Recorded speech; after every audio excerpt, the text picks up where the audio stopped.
안녕하세요. 우리 기독교 윤리학 수업 듣는 여러분들 주님의 이름으로 사랑합니다.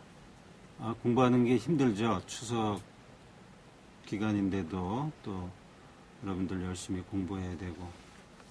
제 개인적으로 그렇게 생각해요. 하나님이 우리에게 향하신 뜻은 우리의 구원에 있죠. 특히 하나님이 온 세상을 지으시고 당신이 지으신 세계를 회복하시려고 하는 그 위대하신 하나님의 계획이 예수 그리스도를 통한 구원의 계획이고, 지금 신학을 공부하는 여러 학우들에게도 그 계획이 하나님의 섭리 가운데 이루어지고 있는 줄 믿습니다.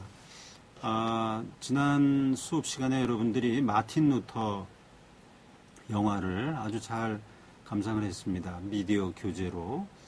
사실 영화 속에 있는 내용이지만은 오늘 저는 그 영화의 내용을 반복하려는 것이 아니라 우리 기독교 윤리 사상사 개론에 나오는 마틴 루터에 대한 핵심적인 내용을 여러분들에게 다시 소개함으로써 영화를 통해서 본 미디어 텍스트와 그 다음에 교재를 통해서 루터를 어떻게 재해석해야 되는지 여러분들에게 한 1시간 정도의 분량, 50분 정도 될 것 같아요. 여러분들이 잘 이 동영상을 보시고 다음 주에 수업에, 다다음 주에 만날 때 수업을 잘 준비해 주셨으면 좋겠어요. 이게 마틴 루터는 독일의 신학자이고 목사로서 우리들에게는 특별히 종교개혁자로 잘 알려져 있습니다. 2017년이 종교개혁 500주년이죠. 1517년 10월 31일 95개조 반박문 작성을 시작으로 개신교의 종교개혁이 이제 촉발이 됐습니다. 영화에도 나오지만 그 신성로마 제국인 아이스레벤의 농민 가문에서 태어났어요.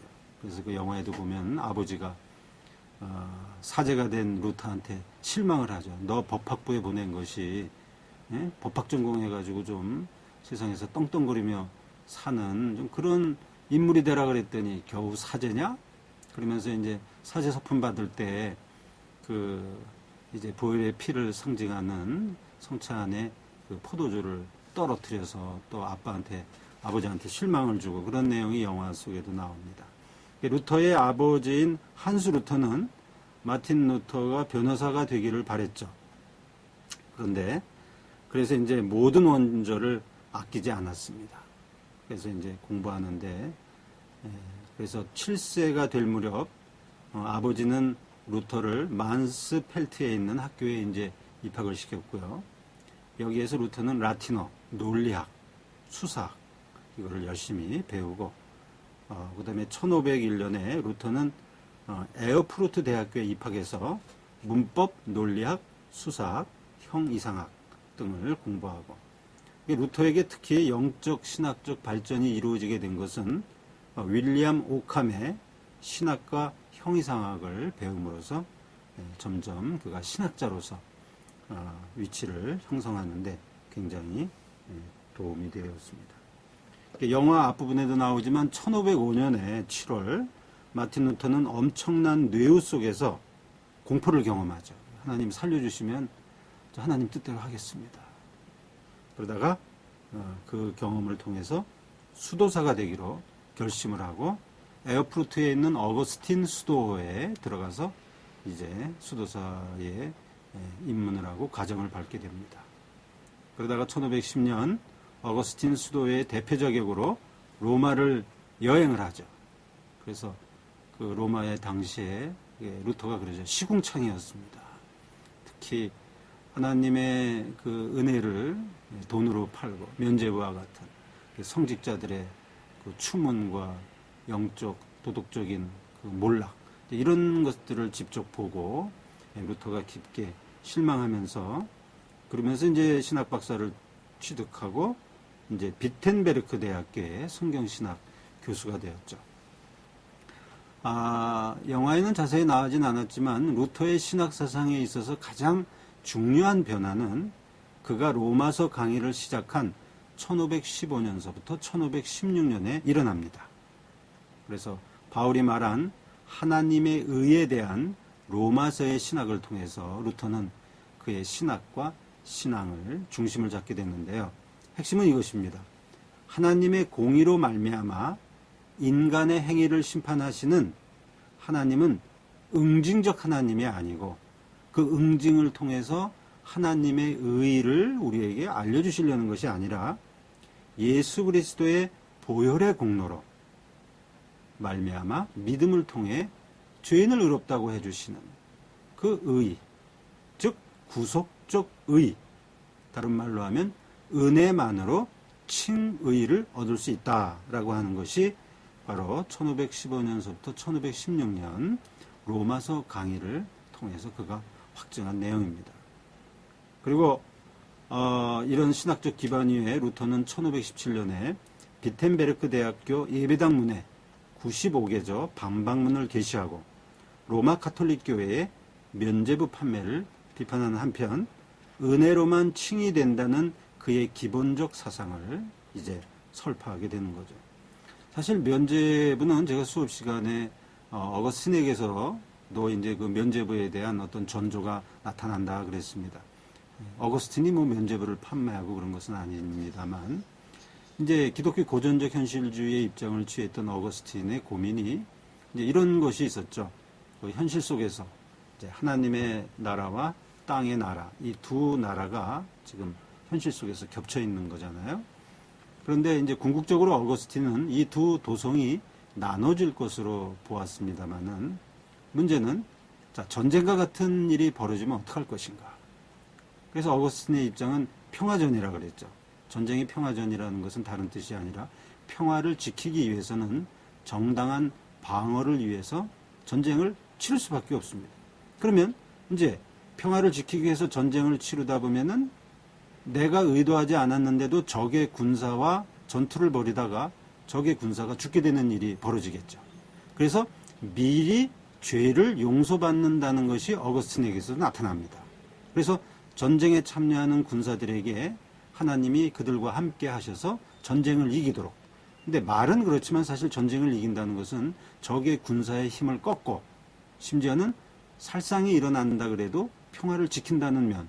그러면 크리스천으로서 목숨을 앗을 수는 없잖아요. 그러나 전쟁을 하려면은 싸우다가 적이 목숨을 잃을 수도 있고 나도 목숨을 잃을 수 있습니다. 그럼 적의 생명을 해하게 될 경우 이것은 성소에 입에되는 거잖아요.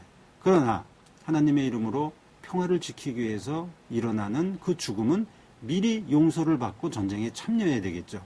이것이 이제 어거스틴에게서도 나타나기 때문에 사실 이 면죄부 전통이라는 것은 마틴 루터에게만 있는 것이 아니라 마틴 루터 시절에만 있었던 것이 아니라 그 전에도 있었습니다.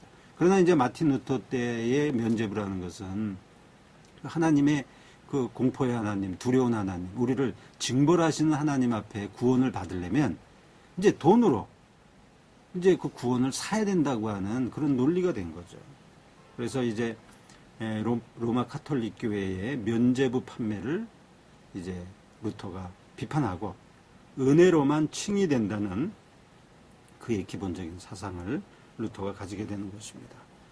그러다가 이제 1521년에 루터는 로마 카톨릭 교회에서 출교되었고 또 신성 로마 제국의 샤를 5세는 보름수로 루터를 소환하였지만 루터는 자신의 입장을 굽히지 않았고 그리고 루터를 지지하는 제후들이 이제 어려운 위치에 루터와 함께 빠지게 되지만 1522년 바르트부르크 성에 숨어 지내다가 1524년 비텐베르크 대학교에 루터는 복직하게 됩니다.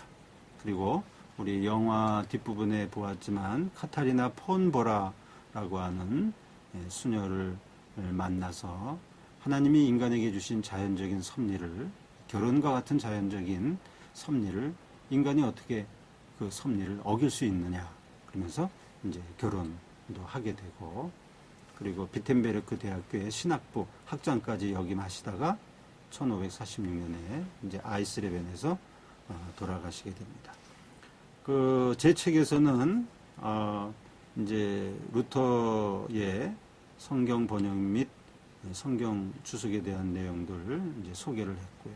또 신학 논문 및 교리문답서, 특히 아까도 제가 말씀드렸지만 로마서 주석 서문 이런 거 굉장히 중요하다고 말씀했죠. 또 로마서 강의.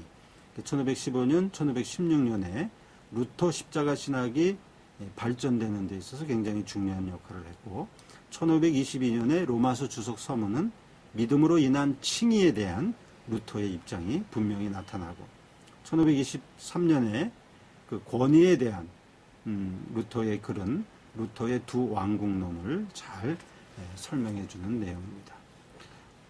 마틴 루터의 중심 사상을 좀 몇 가지만 살펴보도록 하겠습니다. 마틴 루터의 신학의 핵심을 아까도 말씀드렸듯이 인간의 공덕이 아니라 오로지 보혈의 공로에 의지한 하나님의 의, 예수 그리스도의 은총, 이것이 이제 루터 신학의 핵심이라고 할 수 있는데요. 다른 말로 하면 루터를 십자가 신학, 이렇게 루터의 신학을 정리를 할 수 있겠습니다. 루터가 로마서 강의를 시작한 이후에 인간의 행위를 통한 구원을 강조하는 가톨릭 신학을 루터는 비판하게 됐다는 말씀을 드렸죠. 하나님이 인간을 구원하는 것은 인간이 죄인이 아니라거나 자신의 죄를 벗어날 수 있는 능력이 인간에게 있다, 이런 것이 아니라 죄인으로서 인간 그 자체를 구원하시는 하나님의 은총, 여기에 십자가 신학의 핵심이 있습니다. 하나님께서 인간을 의롭다고 인정하시고 구원의 대상으로 받아들이는 것은 인간이 무엇을 했느냐 안 했느냐 이것이 아니라 인간 그 자체가 누구인가에 달려 있다는 것이죠. 따라서 칭의는 달성되는 것이 아니라 하나님으로부터 부여되는 것이며 칭의는 의롭다고 칭함을 받는 것은 인간적인 공의로 받는 것이 아니라 그리스도를 통해 계시되고 확증된 대로 하나님의 의로우심으로 인해 받는 것이라는 것이 바로 루터 신학의 핵심입니다. 특별히 기독교인들이 이 루터 신학을 통해서 확인해야 되는 것은 그럼 하나님의 은총이 무엇을 통해서 구체적으로 확증이 되냐는 말이죠. 바로 인간의 행위가 아니라 인간 그 자체를 하나님께서 칭의해 주시는 그것이 확증되는 어떤 사건이 있었는데 바로 그것이 바로 예수 그리스도의 십자가 사건입니다. 그래서 루터의 신학은 십자가의 신학이고 하나님의 전적인 은총으로만 의로 이루어지는 신학이라고 할 수 있습니다. 루터의 십자가 신학은 제 책의 121쪽에 여러분 잘 소개해 놨습니다. 루터의 십자가 신학은 기본적으로 면죄부 판매에 대한 반동에 잘 나타나죠. 영화에도 보니까 그렇죠. 그 면죄부 모습 여러분 다 기억하시죠?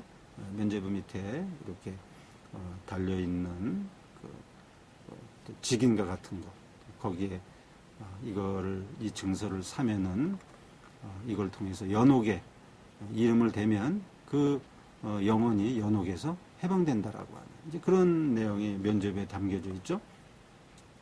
이 면죄부의 문제는 뭐냐면 하나님에 대한 절대적인 의존을 거부하게 되죠. 어떻게 인간이 이 은전으로 이 면죄부를 사면 어떻게 연옥에 빠져 있는 그 영혼이 구원을 받겠냔 말이죠. 그럼 하나님의 의의가 완전히 부정이 되는 거죠. 루터는 십자가의 신학을 통해서 성경을 통해 나타나는 하나님의 수동적인 공의와 신학적인 모델들을 발견하는데요.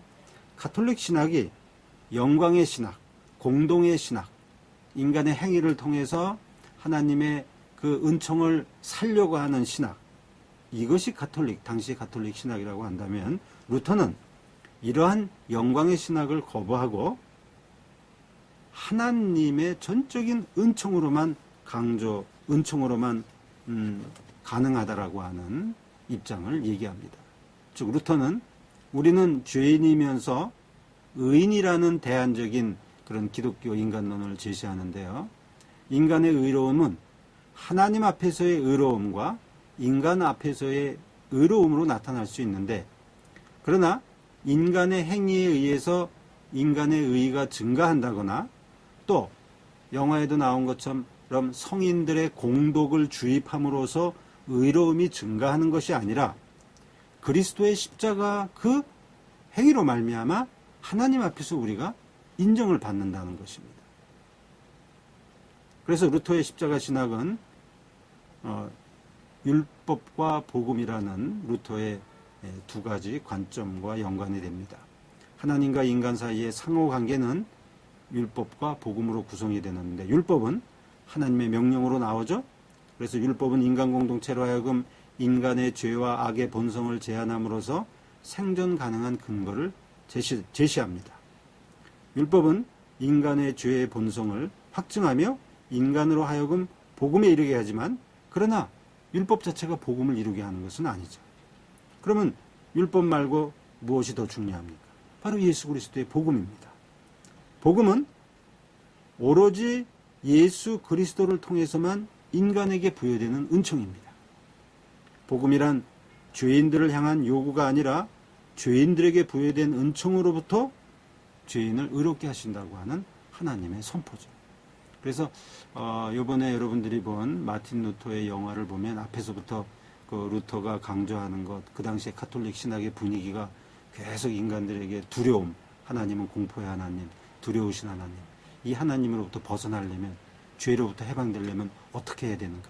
그러면서 이제 면죄부의 내용이 이렇게 부각이 되잖아요. 그럴 때마다 마틴 루터는 하나님의 은총, 또 루터의 주임, 사제가 루터가 그런 고민을 할 때 어떻게 합니까? 예수 그리스도의 십자가를 그의 손에 주면서 주님만이 나의 힘이 되어 주십니다. 나를 구하소서, 나를 도와주소서. 그러면서 전체가 오로지 예수 그리스도의 십자가를 통해서 마틴 루터의 고민이 해결될 수 있도록 이끌어주는 내용이 바로 영화에도 잘 나타났지만 제가 책을 통해서 여러분들에게 강조하고자 하는 내용입니다. 저는 이번 마틴 루터의 영화 가운데 아주 잘된 부분이, 이제 종교 재판을 받는데 레버커, 라틴 말로 네가 지금까지 한 모든 것 철회하겠느냐. 그럴 때 마틴 루터가 하루 빌미를 달라 그러면서, 하루 말미를 달라 그러면서 그 다음날 종교 재판을 하면서 이런 말을 하죠. 내 양심이 하나님의 말씀에 묶여 있고, 그리고 그 양심이 철저히 하나님의 말씀에 순종한다면 나는 내 양심에 반한 말을 할 수가 없습니다. 철회할 의사가 없습니다. 그래서 마틴 루터의 십자가 신학에 나타나는 이 신앙의 양심이라는 것을 저는 굉장히 중요하게 생각하는데요. 여러분 책에 123쪽 이하에 마틴 루터의 신앙의 양심에 대한 내용을 잠깐 여러분들한테 소개를 했습니다. 여러분이 잘 정독하시고요. 루터의 종교개혁적 신앙관에 있어서 양심의 주제는 매우 중요합니다. 왜냐하면 하나님은 두 가지 근본적인 방식으로 인간과 소통하시는데, 하나는 율법이고 다른 하나는 복음이라고 말씀드렸죠. 율법은 십계명과 같은 것이고, 인간 사회가 존재하고 생존할 수 있는데 율법은 혼돈과 악을 방지하죠. 그리고 인간의 죄성에 대한 확신을 주죠. 이때 작동하는 것이 양심입니다. 그래서 하나님의 말씀, 또 그 양심은 복음을 받아들이는 데 있어서도 작동을 합니다. 그래서 구원으로 나아가기 위해서 율법은 인간에게 복음으로 인도하지만, 그러나 그 율법은 궁극적으로 인간에게 마치 몽학 선생처럼, 유치원의 선생님처럼 인도하는 그 역할만을 할 뿐이지, 그 율법 자체가 구원으로 인도는 하지 않죠. 율법 다음에 있는 예수 그리스도의 복음을 통해서만 이제 구원이 이루어지는데, 루터는 여기에서 양심을 어떻게 이해하고 있냐면은, 인간의 이성과 지혜는 우리가 율법에 죽지 않고는 의롭다 함을 입을 수 없다는 것을 알게 되었을 때 당황하고, 그럼 어떻게 하지? 라고 하는 자각하는 역할을 해준다는 거죠. 물론 여기서 말하는 루터는 인간의 양심이 그러면 스스로 펠라기우스의 자유의지처럼 인간이 스스로 복음을 이해하고 깨닫고 내가 하나님을 믿어야 되겠다라고 하는 결단에 이르는 그런 능동적인 양심은 아닙니다. 루터에게 있어서는 그 양심이라고 하는 것은 어떻게 말하면 이제 수동적 양심이라고 할 수 있겠죠. 그래서 인간은 양심을 통해서 이 율법에 묶일 수밖에 없다라고 하는 한계를 깨닫고, 또 이 양심은 육체가 방종하는 육체가 방종하는 삶을 사는데 통제할 수 있는 그런 어떤 내면적인 역할을 하는 거죠. 그래서 인간으로 하여금 죄에 대한 그 긴장 가운데서 정의롭고 거룩한 인간이 되도록 인도를 합니다. 그러나 중요한 것은 하나님의 은혜를 통해서 살아야 되는데, 결국 양심이 깨닫는 것은 인간은 죽을 수밖에 없다라고 하는 그런 영원한 죽음이라는 죄책감 속에 인간은 양심의 가책을 받게 되는 거죠. 그러면 이 양심의 한계를 이제 극복해야 되는데, 이것은 다른 걸로, 만약에 우리가 이 양심을 통해서, 내가 율법을 통해서 하나님을 만족시킬 수 없고, 그 다음에 이 육체의 소욕을 거스릴 수 없다라고 하는 그런 이중적인 고민에 빠지게 될 때, 이 양심의 역할은 내 인간의 의지와 자유로 될 수 있는 것이 아니라 오로지 예수 그리스도의 십자가만이 나를 이끄시고 나를 구원해 주실 수 있다라고 하는 그런 양심의 선한 기능, 수동적이지만 그 선한 기능에 대해서 얘기하는 것입니다. 그래서 루터는 인간의 양심이 과도하게, 당시의 카톨릭은 그 인간이 죄 속에 빠질 수밖에 없다라고 하는 그 양심을 과도하게 지적했지만, 그러나 그래서 양심을 과도하게, 양심의 죄책감을 강조하다 보니까 로마 카톨릭은 오히려 인간의 양심에게 기만적인 공포를 조장하게 했다라고 루터는 비판합니다. 그 양심이 오히려 하나님의 말씀을 순종하고 계명을 따라가도록 수동적이긴 하지만 그 역할을 하는 것이 바로 루터는 양심의 역할이라고 본 거죠. 루터는 95개조 반박문 90항에서 양심의 문제를 제기하는데요. 이렇게 얘기합니다. 제 책에 128쪽에 소개해놨습니다. 평신도들에게 양심에 대한 심각한 문제를 제기함으로써 힘만으로 그들을 억누르는 것, 합리적 이유를 제시하지 않고 문제들을 부인하는 것은 교회와 교황을 그들의 원수들의 어리석인 계력에 노출시키는 것이고 기독교인들을 불행하게 하는 것이다. 이런 말을 함으로써 당시에 로마 카톨릭 교회가 면죄부를 팔면서 인간의 양심 안에 하나님의 그 공포, 심판하신 하나님, 그러면서 인간의 양심을 수동적으로 빠지게 하고 어떻게 저항할 수 없는, 스스로 하나님 앞에 나아갈 수 있는 그런 양심의 역할을 하게 하지 않고 너무 기만적인 술책으로 인간의 양심을 억눌렀다고 하는 것을 루터는 오히려 강조하는 내용을 통해서 인간 스스로의 양심으로 하나님을 향해 나아갈 수는 없지만 그 양심이 율법의 한계와 내 인간의 죄의 한계, 육신을 가진 인간의 한계를 깨달음으로써 우리에게 은총으로 십자가로 우리를 대속해 하시는 예수님께 나아가는 그런 통로의 역할을 할 수 있는 것이 바로 양심이라고 하는 것으로 작용이 되게 된다는 거죠. 저는 이제 루터 전체 저작을 통해서 최근 양심론을 전개하고 있는데요. 루터가 사실 정의하는 양심은 아주 수백 가지예요. 제가 그거를 이제 유형별로 나중에 정리해서 발표도 할 생각이지만, 루터가 자유의지적인 양심은 아닙니다. 그러나 수동적인 양심인데 카톨릭처럼 인간의 양심을 눌러서 하나님 앞에 은총을 바라보지 못하게 하는 그런 기만적으로 빠지게 하는 양심론이 아니라 율법의 한계와 죄의 한계와 인간의 한계를 깨닫고 은총으로 우리에게 십자가의 길을 열어주신 예수님을 의지하게 하는데 양심의 역할이 굉장히 중요하다고 하는 것과요.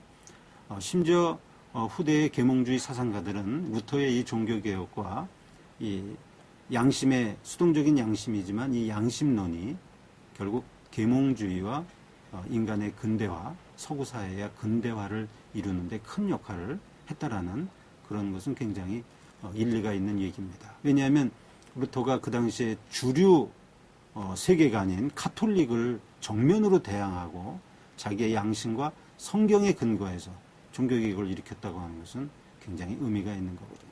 그런 의미에서 여러분이 양심론을 이해해 주시고요.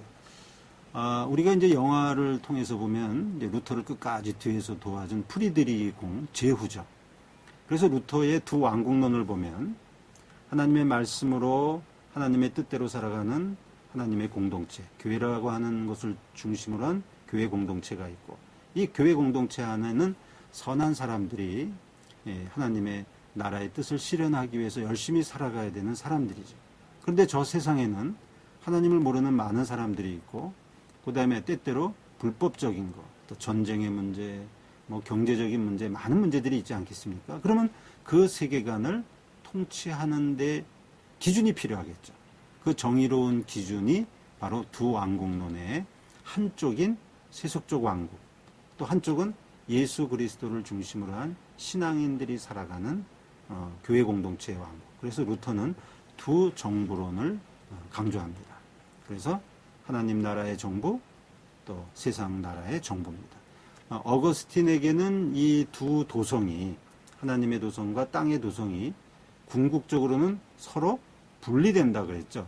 그런데 이제 영화에도 봤지만은 이 제후들이 루터를 적극적으로 지지하고, 이것이 결국 로마 교황청의 루터에 대한 파문과 심지어는 그가 이제 종교 재판을 받아서 죽을 수도 있었는데 제후들이 끝까지 루터를 돕거든요. 그러니까 루터의 정신 세계 가운데는 하나님의 백성들은 교회를 중심으로 사랑의 공동체를 형성하고, 세상은 이런 정의를 기준으로 한 정부가, 이 두 정부가 조화롭게 서로 연결이 되면 이상적인 세상에서의 질서가 형성되는 거로 봤겠죠. 그래서 루터를 기독교 현실주의라고 하는 그런 또 표현으로 사용되고 있다는 것을 여러분들이 이해하리라고 생각합니다. 루터는 이 두 왕국론을 따라서 하나님은 세상을 두 가지 방식으로 통치한다고 생각했습니다. 즉, 계시된 하나님과 숨겨진 하나님의 본성에 대한 루터의 신학적 이해와 이제 연관이 되는데요. 제 책의 130쪽 이후에 설명을 자세히 제가 해놨습니다. 즉, 하나님은 영적인 정부와 세속적 정부를 만드셔서 영적인 정부에 비해서 세속적 정부는 한시적이고 물리적이고 지상의 정부입니다. 세속적 정부는 철저하게 세속적 정의를 유지하고 보존하는 역할을 하겠죠? 영적인 정부는 인간이 진정한 그리스도의 공의를 성취하고 이를 통해 영원한 삶을 살도록 돕는 것이 바로 영적인 정부의 역할입니다. 그래서 영적인 정부는 하나님의 왕국, 어거스틴적으로 얘기하면 하나님의 도성을 이제 경험하죠. 철저하게 은총의 왕국으로 하나님의 은총이 그리스도를 통해 계시되었듯이 그리스도를 주로 모시는 정부, 이것이 하나님 나라의 정부입니다. 그리스도는 은총을 베풀고 복음을 제시함으로써 인간이 죄와 죽음의 속박에서 벗어나도록 합니다. 이때 은총은 죄의 용서와 하나님의 자녀들의 자유를 포함하며 율법의 저주와 하나님의 진노로부터 벗어나게 합니다. 기독교 자체가 영적인 통치와 동일한 것은 아니지만 기독교는 그리스도가 자신의 통치를 실행하는 공간인 동시에 그리스도의 통치 수단이 되기 때문에, 특별히 영적인 정부에서는 성령께서 영적인 정부를 이끌어 주시고요. 또 영적인 정부를 이끄는 힘은 성령의 힘으로, 또 기독교인들의 믿음으로 가능하게 되겠죠. 그러나 그리스도의 은총의 통치 이외에도 세속적 정부를 구성하셨기 때문에 그리스도는 이 세속적 통치에 예수님은 직접 참여하시진 않지만 하나님의 통치에는 포함됩니다. 그래서 그리스도의 왕국은 세속적 정부가 그리스도의 왕국은 아니지만 하나님의 정의가 세속적 정부에서도 이루어지는, 그래서 그리스도는 철저히 영적인 정부 안에 주인으로 계시지만 다른 세속 정부의 왕도 되어주십니다. 왜냐하면 정의의 하나님이시기 때문이죠. 그래서 두 왕국론을 구성하면서 루터는 영적인 왕국과 세속적 왕국의 이상적인 조화를 설명했다라고 하는 것 여러분 참고해 주시고요. 그래서 이제 132쪽 이후에 이제 설명하고 있는 내용은, 그래서 루터는 기독교 현실주의적 입장을 취했다고 하는 거죠. 특별히 종교개혁을 통해서 인간의 선행이 아니라 믿음으로 하나님 앞에 이루어질 수 있다는 하나님 중심의 정신에 근거하다 보니까요. 절대적인 교황 독점권을 철폐하고 하나님 앞에서 신앙의 자유를 강조하는 그런 것이 바로 현실주의적 관점입니다.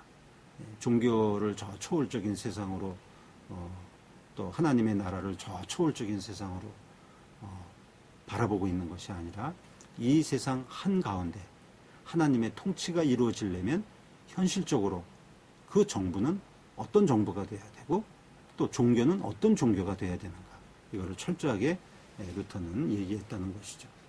물론 루터 신앙에 있어서 개인주의적인 측면이 없는 것은 아닙니다. 그럼에도 불구하고 루터는 개인주의적인 신앙, 믿음을 강조하다 보면은 루터가 너무 개인주의에 빠진 것이 아니냐, 이런 것인데, 제가 이제 루터의 로마서 서문도 이렇게 연구해 보니까요, 이런 아주 의미 있는 비유가 있습니다. 여러분, 그 불에서 이렇게 활활 타는 불을 보면 불에서 빛과 열을 구분할 수 없잖아요. 불 자체가 환히 빛이 나고 불에서 빛이 나면서 뜨겁잖아요. 루터가 바로 그 비유를 들었어요. 제가 이제 토마스 아퀴나스를 보니까 토마스 아퀴나스도 비슷한 비유를 들었더라고요. 근데 루터는 이렇게 해석을 합니다. 불에서 빛과 열을 분리할 수 없듯이 인간의 믿음이 만약에 빛이라고 한다면 열은 행위겠죠. 불에서 빛과 열을 구분할 수 없듯이 하나님의 자녀로서 믿음과 행위를 구별할 수 없다. 그래서 마틴 루터의 종교개혁을 통해서 마틴 루터가 십자가의 신학으로 인간의 공덕이 아니라 성자들의 공덕이 아니라 오로지 하나님의 은총이기 때문에 우리는 믿음으로 하나님의 세계에 나아가야 된다, 하나님께 나아가야 된다라고 할 때 그것만 문자적으로 이해하면 그럼 다 모든 거 필요 없고 믿음만 있으면 되나? 그게 아닙니다. 베드로가 강조한 것처럼 인간의 행위, 또 그 야고보서에도 나오는 것처럼 루터의 입장은 불에서 빛과 열을 분리할 수 없듯이 인간의 행위와 인간의 믿음을 구별할 수 있는 것이 아니다. 굉장히 루터를 이해하는데 이 로마서 서문에 나오는 루터의 신학적 관점이 저도 루터를 이해하는데 굉장히 큰 도움이 됐습니다. 그래서 루터는 종교개혁의 정신으로 참된 믿음을 얘기하지만 이 믿음은 우리 안에 있는 하나님의 역사에 따른 변화이며 믿음은 수동적인 것이 아니라 창조적이고 활동적이고 힘이 있는 것이죠. 그래서 이 믿음은 신앙인으로 하여금 선한 일들을 계속 지속적으로 하게 합니다. 루터는 적극적인 자세로 선한 일을 하지 않으면 불신자와 같다고 지적하고 있습니다. 많은 말로 믿음과 선행에 대하여 늘어놓는 것이 아니라 그 믿음으로 수천 번을 죽게 되는 위험을 무릅쓰고서라도 하나님의 뜻을 행하는 것이다. 이것이 루터가 직접 표현한 글이거든요. 그래서 루터는 확신하기를 하나님에 대한 신뢰는 결국 모든 사람을 섬기고 모든 일을 감수하고 하나님을 사랑하고 찬양하게 되는 것이고, 바로 이것이 크리스찬들에게 하나님이 주신 놀라운 사명이라고 보았습니다. 그렇기 때문에 루터는 이 하나님의 기독교 현실주의에서 이런 개개인의 믿음뿐만이 아니라 통치자는 어떤 사람이 되어야 되는가, 정부는 어떤 정부가 되어야 되는가. 그래서 루터에게는 정부에 대해서 정부가 잘못하면 저항권에 대한 언급이 루터에게 나와요. 통치자는 어떤 사람이 되어야 되는가? 세속 권력의 통치자는 하나님을 향해서 철저한 신뢰와 하나님을 향한 진지한 기도가 있어야 되고 그리스도인들에게 대한 봉사가 있어야 된다. 또 통치자를 섬기는 보좌관과 관리들도 자유로운 판단과 이성을 지녀야 된다. 악행자들에 대해서는 절도 있는 엄정함과 확고함을 나타내야 된다. 비록 현세 속에 살아가는 통치자들은 일시적이지만 그러나 이 현실 정치도 하나님의 정의의 틀 안에 있기 때문에 하나님은 하나님의 도성이나 땅의 도성, 교회나 이 세상의 정부나 다 통치하신 하나님이라고 하는 절대 주권을 루터는 인정하면서, 그렇기 때문에 현실 정치 가운데서, 현실주의 가운데서 개인의 믿음, 선행을 통해서 사회로 나아가야 되고요. 교회도 철저하게 하나님의 뜻을 순종해야 되고요. 통치자들, 정부, 그 다음에 세속적 관리들도 하나님의 뜻의 기준에 따라서 자기의 맡은 일을 감당해야 된다라고 하는 그런 입장을 가지고 있습니다.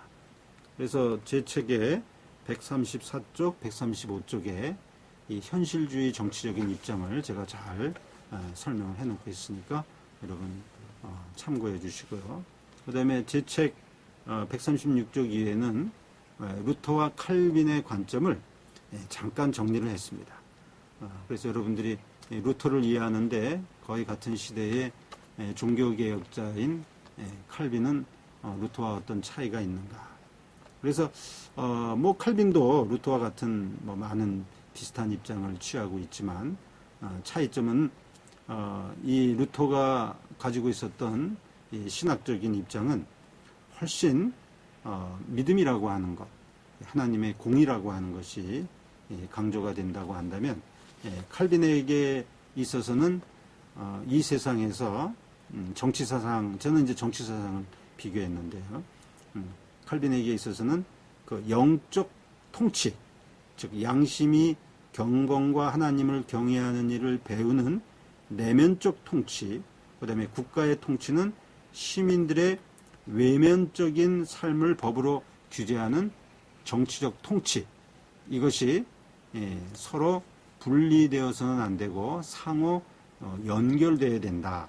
이런 관점에서 칼빈은 그 관점에서 특별히 영적 통치에 대한 것을 루터보다 더 많이 강조했다. 뭐 그렇게 정도 이해하면 칼빈과 루터의 정치 사상을 비교하는데 기본적으로 조금 여러분들한테 도움이 되리라고 생각합니다.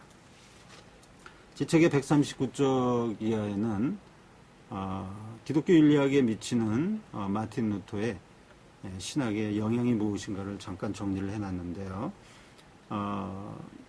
필립 워거만이라고 하는 기독교 윤리학자는 마틴 루터의 윤리에 대해서 이렇게 설명을 합니다. 만약 기독교 윤리가 동기와 행위를 모두 고려해야 한다면 루터의 윤리는 행위 자체보다는 동기를 더 강조한다.